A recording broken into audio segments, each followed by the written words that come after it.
I talked about how Sean Lennon, John Lennon's younger son, is going to reissue the one-to-one concert. Now, the only audio we've gotten from the one-to-one concert was this album from 1986, John live in New York City, and the people that performed with John during this concert didn't like this album because there were two concerts they did, one in the afternoon and one in the evening, and this is the afternoon concert, and the performers that were with John and Yoko thought the evening concert was the better one. Some excerpts from the second concert were released on the John Lennon Anthology in 1998, I think. And speaking of Anthology, well, you see, we got that announcement very recently, but now we have an announcement that there's this trilogy, the Beatles Anthology. Nice cover art by Klaus Bormann, who also did the cover of Revolver, one of their Beatles albums. But anyway, for those of you who don't know, in the 90s, well, actually the story of the Beatles Anthology goes back to the 70s, but I'll just skip to the 90s. Long story short, the surviving Beatles, Paul, George, and Ringo, decided to reunite after Yoko Ono had given Paul some old tapes John recorded in the 70s. And they decided to take some of those tapes and turn them into Beatles songs, basically. Having John's vocals be the lead, and the surviving Beatles would basically make a song around them. And they decided that alongside these new Beatles songs, they would release a bunch of their unreleased recordings of like demos and everything. And they also produced like a TV special, and then there was a book released. On Anthology 1, they took a song that John recorded called Free as a Bird. They did the best they could, extracting John's voice from the tape using 90s technology and having the Beatles produce a song around it. On Anthology 2, they took another John Lennon song, Real Love. Now, Real Love had already appeared on the Imagine John Lennon movie from 1988, so this is basically the Beatles version. My only issue with Real Love, while it's a nice song, they sped up John's voice, like make the song sound more energetic, and it just sounds like John is on helium. And since this is 90s technology, John's voice is kind of faded. So a lot of people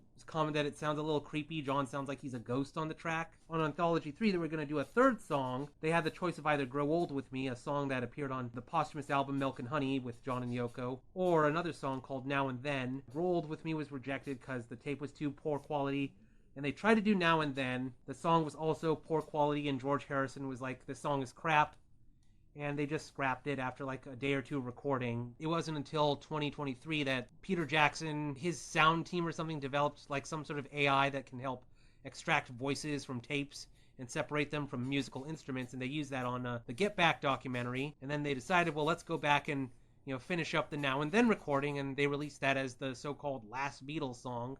And they even included George Harrison using like snippets of guitar he recorded way back in 1995. Why am I talking about all this backstory? A few days ago, my artist GuineaPigDan got this strange email from like the Beatles website where they show 1, 2, 3, 4 question mark, and it's like, this looks kind of like the border on the Beatles Anthology. Are they releasing the Beatles Anthology again and including a 4th volume? And that's exactly what's happening. I guess I'll do a trailer reaction to the announcement for the Beatles Anthology 2025 edition. Trailer reaction, well, I've actually already watched this once, so I'm not reacting fresh to it, but here we go. Wait a minute, it just occurred to me, since this is Beatles music, I might trigger a copyright thing? Maybe it's better I just lower the volume. Sorry. I'll just react to the visuals. Yeah. Yeah, so we're just seeing some random Beatles footage here. Their story, their own words. And Anthology 2025. I guess that's what they're calling it, Anthology 2025. Yeah, Sgt. Pepper's Magical Mystery Tour, Let It Be. Yeah, without the music, it's like you're just seeing a bunch of random footage of them that's schizophrenically edited. Coming November. They're bringing back the book again. Yeah, they already released the book in like 2000 or something, a couple years after the anthology was done. But they have volumes 1 through 3 and a brand new volume 4. So, there's a lot of anticipation for what will be on volume 4. Now, if any of you are familiar with lost media searches, there's a lot of Beatles recordings. Well, while the anthology released a bunch of old takes, demos and everything, there was still like some very sought out recordings that fans wanted to hear that were never released. Fans really want to hear a whopping 27-minute version of Helter Skelter. The booklet said this is like take 2 of Helter Skelter, but that's not the 27-minute version. I think that was like a later take. Now, a lot of people are probably imagining it's going to just be a 27-minute version of the proto-metal, what they heard on the album, just much longer. But more likely it's just going to be a more unfinished version. Paul wanted to release, I think I don't remember if it's just Paul or was it Paul and George.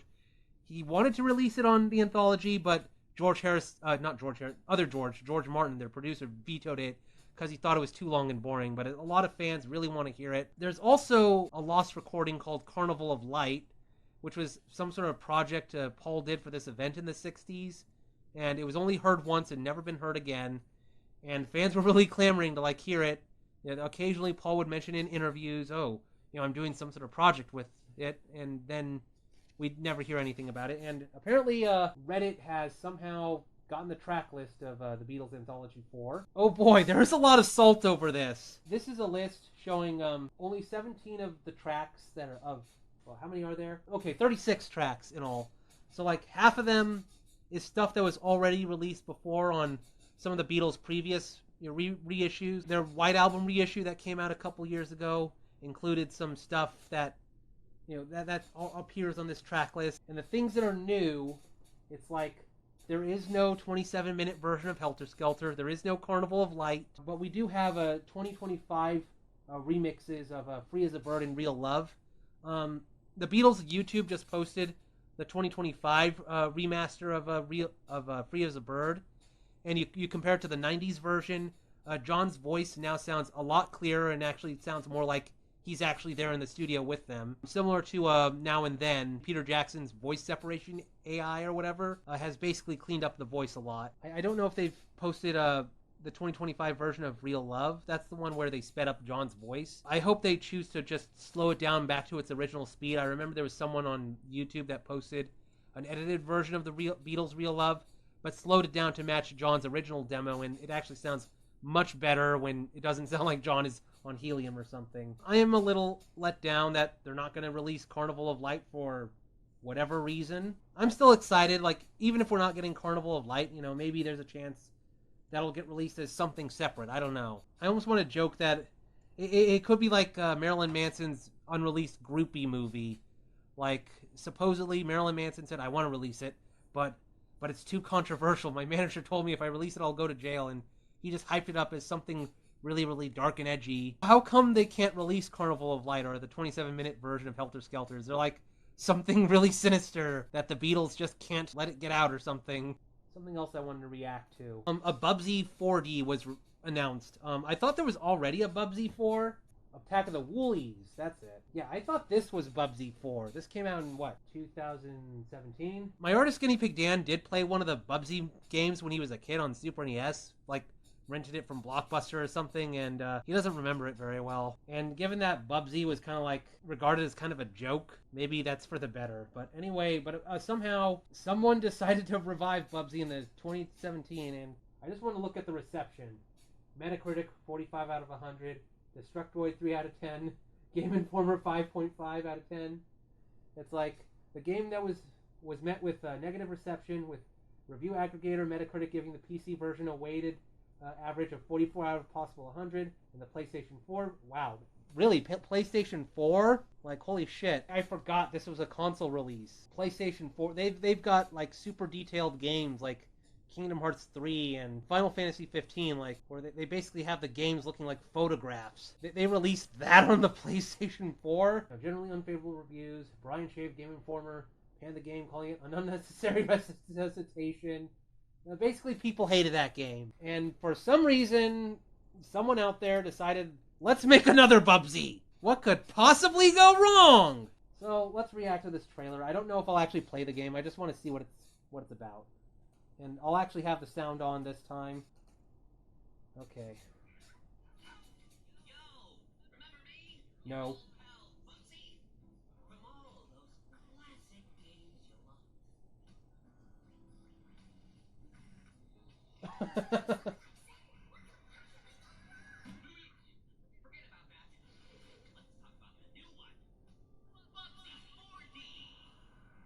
He does look a bit like Garfield, I have to admit, with those eyes. Atari, really?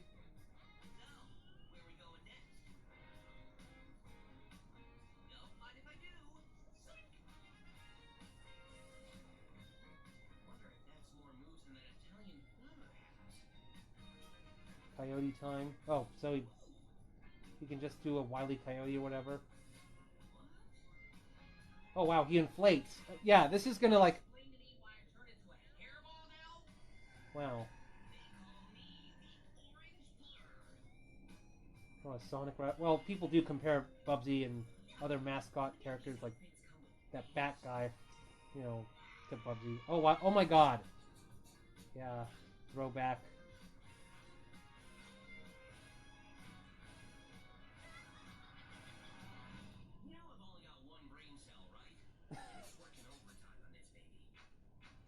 Well, I have to compliment them that they're basically playing into Bubsy just being an annoying piece of crap. They're at least playing into a bit of self-depreciation. I guess I like that a little bit. I'm a bit surprised they're doing a 3D game. I'm not sure what to think of this. I mean, Bubsy looks a bit interesting. They gave him a bit of a makeover, and I don't know, having him puff up like that, I'm sure the particular furry artists are going to have a field day with that. I guess it is a bit of a, I don't know, someone looked at Garfield or something and decided, I don't know, let's make Bubsy kind of look like that. What are people saying? Sean Chiplock, aka the voice of Kinger from Amazing Digital Circus, and Karen Crow from... Oh yeah. Sean Chiplock is voicing Bubsy. Weird story. GuineaPigDan first became aware of Sean Chiplock due to the Bedfellows. Back in 2013, Chris Patrick, the creator of Bedfellows, was like, wanted a new animator, and GuineaPigDan applied, and that's like, well, due to Flash dying, you know, it's now probably going to be emulated, but you can see GuineaPigDan's like old animation test he did way back then, but they hired someone else. GuineaPigDan says that honestly he's actually kind of glad he wasn't hired, just because he felt like he was too inexperienced at the time and wouldn't be able to do keep up with a web series like that. But he has actually met Sean Chiplock. If I go over and look at our amiibo collection, check this out. It's a Rivali amiibo from Breath of the Wild, and look at that. I don't know if it's clear on camera, but GuineaPigDan saw Sean Chiplock at a convention and had him autograph it on the bottom. There we go. Yeah.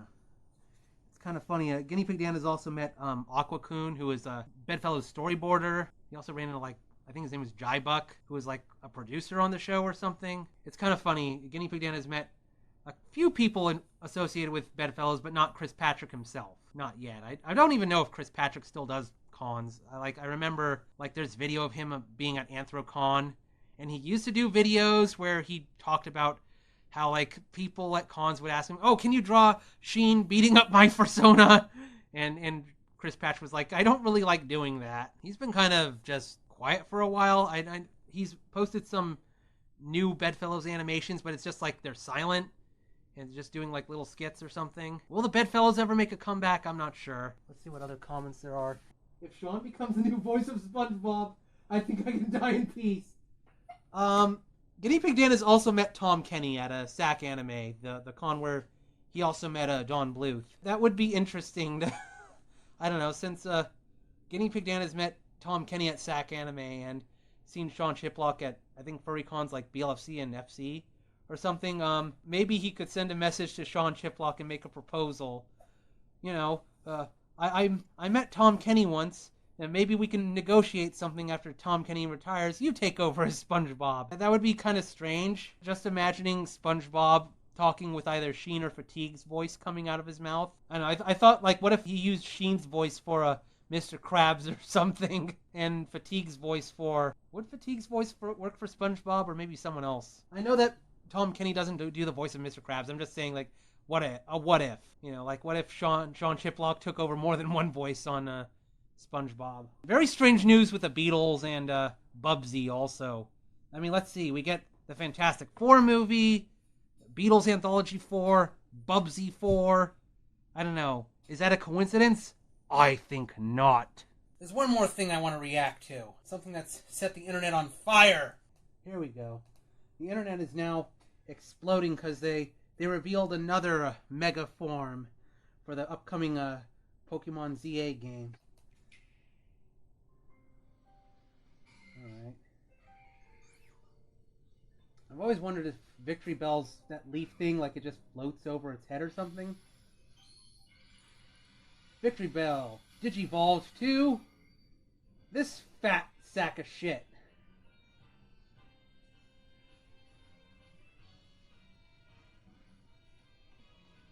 Like, even the music sounds ridiculous. Like, an awkward sounding version of the Wild Battle theme. Like, look at it. Even, like, other Pokemon are running away from this thing. Even... You know, it's like... Wow. Let's just randomly make another Pokemon into another Snorlax, but we'll make it like something fans didn't expect. Let's just take Victreebel, like this Venus Flytrap Pokemon, and I don't know, subject it to the same inflation thing that Bubsy went through. Like, people that were disappointed by Mega Dragonite, Game Freak was like, oh, just you wait till you see this thing. I mean, it looks kind of derpy, but it does look like, I don't know, like Victreebel ate something and now it's just stuck inside of its... Do Venus flytraps even have stomachs? I don't know. It's just a mouth and a sock body and that's kind of it. Did you remember in the Pokemon anime where whenever James sent out his Victreebel, it would always swallow him? And there's like one clip where from one episode James says something garbled. And then, I don't know, really obsessive Pokemon fans, I guess, played the clip backwards, and you get a very strange message. You know, I'm going to just, you know, have a little, I guess it's called a stun lock or something? No, not muck spelled backwards. Or maybe I need to type... I don't want to spoil what the message is. Oh, here we go. Yeah, and in case of... For those of you who don't know... There's one episode of Pokemon where James gets swallowed and he says some... When you play it forwards, it just sounds like James is struggling inside of Victreebel's mouth. But that, I don't know, some obsessive Pokemon fans decided to play it backwards. And they hear the hidden message, Leo Burnett and 4 kids are the devil, Leo Burnett.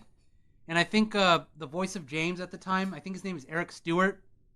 Like, he was asked at a convention, what was that all about? And he said that they were like making fun of 4 kids for like cutting their pay or something. And I think Leo Burnett was the guy running 4 kids at the time. It's kind of funny. They're like fundamentalist Christians that thought they found a hidden message in the Poke Rap where if you play it backwards, it says, I love Satan, I love Satan, I love Satan. It's very likely it's just pareidolia where you're told there's a hidden message and then you look for it. It's the same thing with Stairway to Heaven. If you play that backwards, you're told, oh, it says, here's to my sweet Satan. They tell you what the backwards message is beforehand. And then when they play it, you hear it because that's what you expect to hear. But it's like this time, like someone actually did put a backwards message into Pokemon. It is kind of funny that it does mention the devil. Except it's calling someone that was cutting their pay the devil. It's not like worship Satan or whatever. There's an idea for some fan art where, I don't know, I have a Mega Victreebel and I don't know, it says, Leo Burnett and 4 kids are the devil, Leo Burnett! Or I don't know. I don't know if I should draw James in its mouth or something, or if I should just have Victreebel itself say it. Like, I don't know. Yeah, that's just some funny Pokemon trivia. So, I guess I should go get Daniel again. Victreebel can also dissolve whatever gets inside of it in seconds, so James should be dead. But again, something fictional monster collecting anime. Yeah.